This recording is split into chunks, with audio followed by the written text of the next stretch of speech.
जब भी कोई दो बॉडीज आपस में एक दूसरे से म्यूचुअली अट्रैक्टिव फोर्स से जुड़े हुए हों या वैसे ही किसी फोर्स से जुड़े हुए हों, जैसे मान लिया दो बॉडीज ग्रेविटेशनल फोर्स से जुड़े हैं, यहाँ दो बॉडीज के बीच में एक बहुत ही लाइट स्प्रिंग है जिसका अपना कोई मास नहीं है, ये कहीं ना कहीं इंट्रामोलिकुलर फोर्स जैसा काम कर रहा है, यानी एक तरीके से म्यूचुअल अट्रैक्टिव फोर्स जैसा काम कर रहा है। ऐसे में अगर आपसे पूछ लिया जाए, जैसे अगर मान लिया इस फोर्स की वजह से मूव कर रहे हैं और आपसे पूछा जाए कि यहाँ रिलेटिव वेलोसिटी बताइए, यानी या फिर यहाँ मान लिया दोनों ऑसिलेट कर रही हैं और यहाँ पूछ लिया गया कि आप टाइम पीरियड बताइए, ऐसे में एक स्पेशल कॉन्सेप्ट आपका काफ़ी वक्त बचाता है और उस कॉन्सेप्ट का नाम है रिड्यूस्ड मास।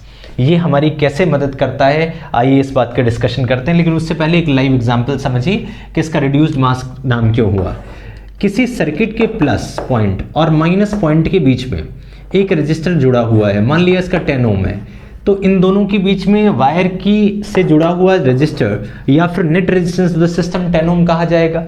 लेकिन इसी 10 ओम के दो सेट अगर आपने पैरेलल में लगा दिए तो आप देखेंगे 10 और 10 का नेट रेजिस्टेंस 5 ओम हो जाएगा, यानी दोनों 10 और 10 20 थे ओवरऑल, लेकिन अगर ये पैरेलल में सेटअप हो गए तो इनका नेट रेजिस्टेंस रिड्यूस होकर के जस्ट 5 ओम आ गया।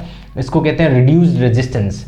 तो जैसे यहाँ रेजिस्टेंस में 1/r नेट, यानी पैरेलल में जैसे रेजिस्टेंस रिड्यूस हो जाता है 1/r net is equal to 1/r1 plus 1/r2, similarly जब दो मास बॉडीज एक दूसरे के म्यूचुअल फोर्स में लगे होते हैं तो रिलेटिव निकालते वक्त उनका जो नेट मास होता है वो 1/m1 प्लस 1/m2 के इक्विवेलेंट हो जाता है। इसी नेट मास को रिड्यूस्ड मास कहते हैं। बड़ा अजीब है कि रेजिस्टेंस के एग्जैक्टली उसी के जैसा रिड्यूस्ड मास है।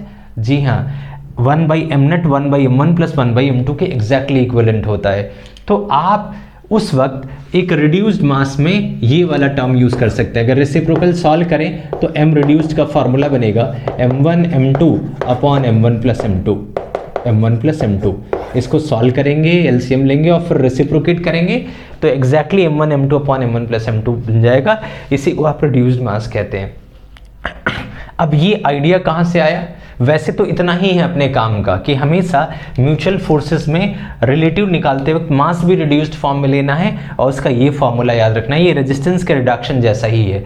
अब ये कहाँ से आया, कैसे आया? वैसे तो इसके कई सारे प्रूफ हैं, लेकिन मैं आपको शॉर्ट में एक हिंट दे देता हूँ जिससे आपको डाइजेस्ट करने में थोड़ी मदद मिल जाएगी। तो एक बार हटा करके थोड़ा आइडिया दूँ।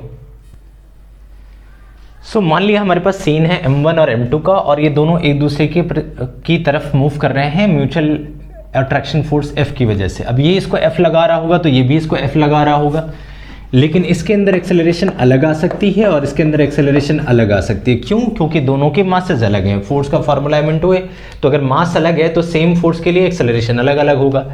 अगर मान लिया किसी एक के फ्रेम से देखें, आपको रिलेटिव वाली बात शायद याद है, जब भी हम किसी एक के फ्रेम से देखते हैं तो उसको रेस्ट पे मान लेते हैं और उसकी सारी एक्सेलरेशन दूसरी बॉडी को चली जाती है, तो आप उसको भी एड ऑन करके मान लेते हैं। जैसे आपने पहले भी सुना हुआ है कि वी नेट, वी रिलेटिव का फार्मूला होता है v1 माइनस v2।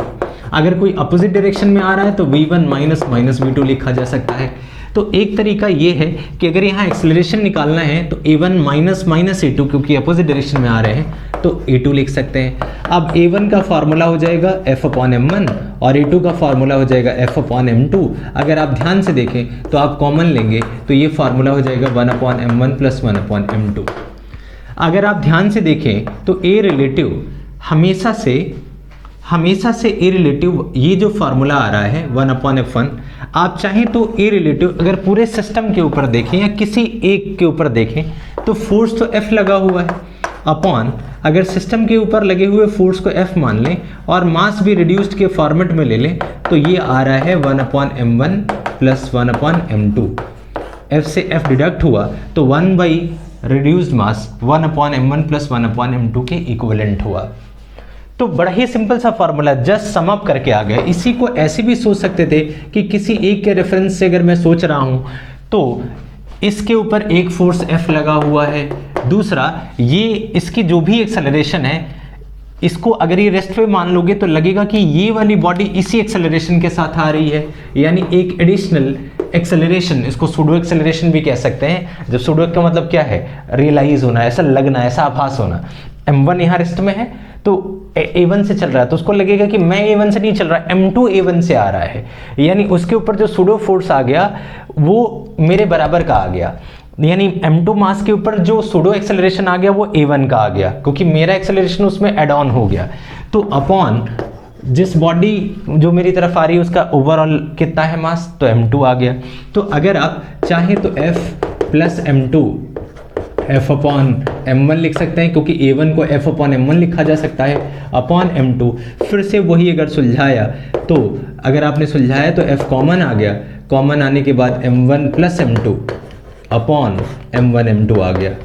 सेम वही सिनेरियो आ गया, यानी a is equal to f upon, अगर इसको अपॉन में ले लो तो m1 m2 upon m1 plus m2 आ गया।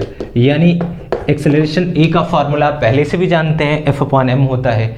तो मास की जगह क्या आ रहा है, मास की जगह आ रहा है m1 m2 upon m1 plus m2, जो आप देख पा रहे हैं यहाँ मैं आपको दिखा रहा हूँ, m1 m2 upon m1 plus m2। तो अल्टीमेट स्टोरी है, चाहे आप जैसे भी समझें, इसका और भी एक एलोंगेटेड मेथड है, लेकिन इसको समझने की ज़रूरत नहीं। आप हर हाल में रिलेटिव फ्रेम में जो मास देख रहे हैं वो रिड्यूस्ड फॉर्मेट में आ रहा है, बस आपको उसको ध्यान रखना है। पूरी कहानी तो सिर्फ डाइजेस्ट कराने के लिए थी, इसकी कोई खास इंपॉर्टेंस नहीं है। तो मैं इसको थोड़ा हटाता हूँ और फाइनल कंक्लूड करते हैं।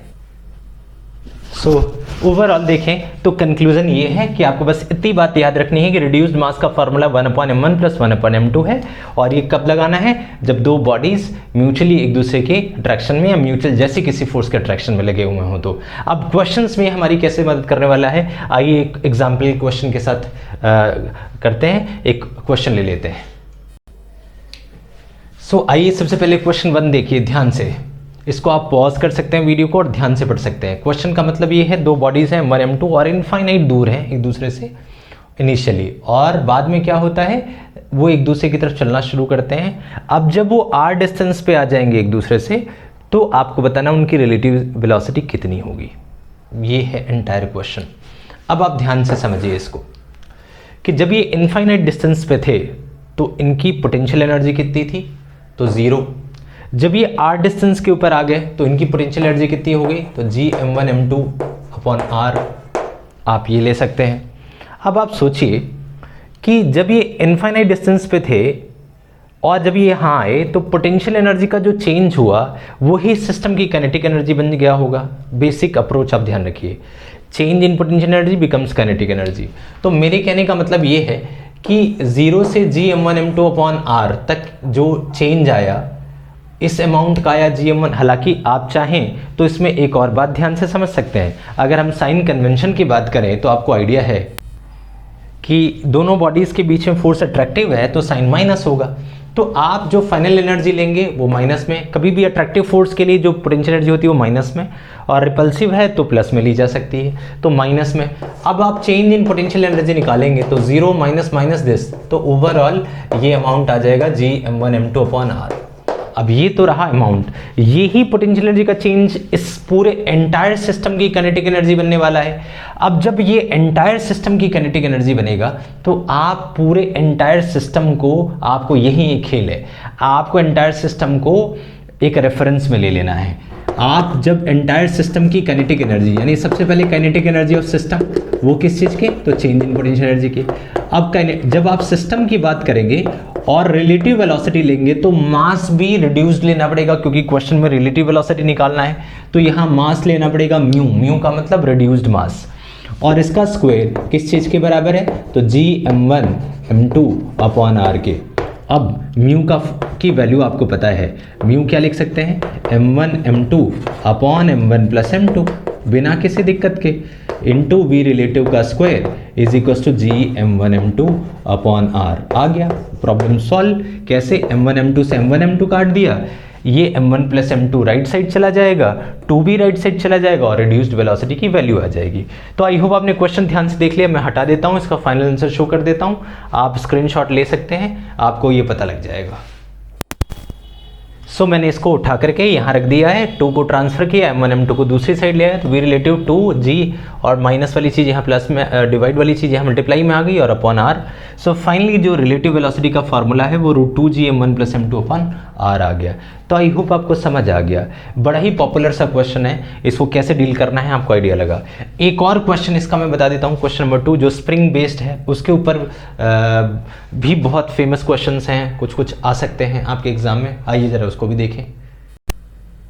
सो क्वेश्चन नंबर 2 यहाँ अगर डिस्कशन करें स्प्रिंग का, हालांकि मैंने इसमें 3 स्प्रिंग ऐड किया है थोड़ा इसको एडवांस बनाने के लिए, क्योंकि लिटिल वाला तो आप कर ही लेंगे, इसको समझ लेंगे तो इससे पहले वाला सिंगल स्प्रिंग तो आपको आता ही है, थोड़ा इसमें एक और लॉजिक आ जाए, दोनों बातें एक साथ कर लें।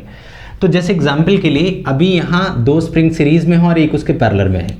टाइम पीरियड आपसे पूछा गया है कि ऑसिलेशन का फार्मूला, तो आप टाइम पीरियड का फार्मूला जानते हैं, t = 2π√m/k। अब m की जगह आ जाएगा म्यू, क्योंकि यहाँ रिड्यूस मास लगेगा म्यूचुअल अट्रैक्शन फोर्स की वजह से, और k में k इक्विवेलेंट जो भी इस पूरे सिस्टम का k होगा, एंटायर सिस्टम का। अगर सिंगल होता तो k आ जाता और दोनों का रिड्यूस मास तब भी लेते, यहाँ म्यू आता, क्योंकि दोनों एक दूसरे के म्यूचुअल फोर्स की वजह से आगे बढ़ रहे हैं, तो मास हर हाल में रिड्यूस ही लेना है और यहाँ k आ जाता।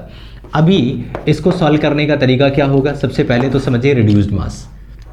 अब रिड्यूस्ड मास कैसे निकालेंगे, म्यू = तो m1 m2 यानी m × 3m upon m1 + m2 यानी m + 3m यानी कि 4m। तो आपको पता ही है कि ये हो जाएगा 3m² अपॉन 4m, तो यहाँ से एक m से एक m कटा, तो ओवरऑल बच जाएगा 3m/4 बिना किसी बात के। अब आ जाएगा k नेट, k इक्विवेलेंट। तो k इक्विवेलेंट के लिए आपको सॉल्व करना पड़ेगा। सॉल्व कैसे करेंगे, सीरीज में रेजिस्टेंस के पैरेलल जैसा होता है, पैरेलल में सीरीज जैसा होता है, ये बात आप जानते हो। यानी अगर सीरीज में बात करें तो 1/k नेट का फार्मूला होता है 1/k1 + 1/k2, पैरेलल जैसा, रेजिस्टेंस के पैरेलल जैसा। और पैरेलल में करें तो k नेट = k1 + k2, ये बात आपको याद होनी चाहिए। तो खैर 6 और 3 का अगर आप पैरेलल सॉल्व करेंगे, मतलब पैरेलल जैसा ये वाला कॉम्बिनेशन सॉल्व करेंगे, क्योंकि हैं ये सीरीज में ये होता है, तो 1/6 + 1/3 का रेसिप्रोकल करके सम करेंगे तो आ जाएगा 2। अब ये हो गया 2 और ये हो गया 2, तो अब ये दोनों पैरेलल हो गए, तो ये वाला पूरा इन दोनों को सॉल्व करेंगे, तो मैं डायरेक्ट कर देता हूँ, आप इसको सॉल्व कर लीजिए तो आ जाएगा ये 2k। 6 और 3 का होता है 2, इस तरह के कॉम्बिनेशन में 1/6 + 1/3 आपको पता ही है, 18/9 का 2 हो जाएगा। तो खैर ये आ गया 2k। अब 2k और k ये दोनों पैरेलल में है, ये एंटायर 2k इस k के साथ पैरेलल में है, तो 2k + k यानी इसकी वैल्यू हो जाएगी 3k। बस क्वेश्चन सॉल्व। अब आप टाइम पीरियड का फार्मूला लिख सकते हैं डायरेक्टली, क्या लिखेंगे 3m/4 और k इक्विवेलेंट है 3k, 3 से तो 3 कट गया तो आ जाएगा 4 का रूट आ जाएगा बाहर, अगर आप चाहें तो ले लें, या फिर डायरेक्टली भी लिख सकते हैं 2πm/4k, दैट्स इट। ये भी ऑप्शन हो सकता है, या 4 को आप बाहर लिख सकते हैं, 2 आ जाएगा, 2 से 2 कट जाएगा तो πm/k, ये इसका राइट आंसर आ जाएगा। तो यहाँ भी आपने देखा रिड्यूस्ड मास जैसा ही कॉन्सेप्ट लेना है। कभी ऐसा केस आए तो ये नहीं करना है कि m/ मास की जगह सिंपली दोनों का मास ऐड ऑन करके लिख दिया, नहीं, आप रिड्यूस्ड मास का ही कॉन्सेप्ट यहाँ भी लेंगे ऐसे क्वेश्चंस में भी। तो आई होप आपको ये क्लियर हुआ। सो सबसे ज़रूरी था कि आप ये ना सोचें कि टाइम पीरियड स्प्रिंग की वजह से जो ऑसिलेशन होता है t = 2π√m/k लेते हैं, लेकिन तब जब एक फिक्स्ड हो और यहाँ स्प्रिंग लगा हुआ हो और एक मास बॉडी अगर मूव कर रही हो तो ये m/k ले लेंगे, मास इसका m ले लेंगे और m/k। लेकिन अगर म्यूचुअल फोर्स की वजह से हो रहा है तो वहाँ m ना लेकर के रिड्यूस्ड मास लेना होता है स्प्रिंग के अंदर भी, ये इंपॉर्टेंट बात थी। और बाकी k इक्विवेलेंट तो निकालना ही पड़ेगा। तो आई होप कि आपको रिड्यूस्ड मास का कॉन्सेप्ट पता लगा। जहाँ भी ऐसा कोई 2 मास बॉडीज के बीच में ऐसा कोई कॉन्सेप्ट आए, फटाफट आपको क्या लगाना है, रिड्यूस्ड मास का कॉन्सेप्ट लगाना है। तो आई होप आपको ये चीज़ें क्लियर हो गई। मिलते हैं जल्दी ही और एक नए इंटरेस्टिंग कॉन्सेप्ट के साथ। Thank you.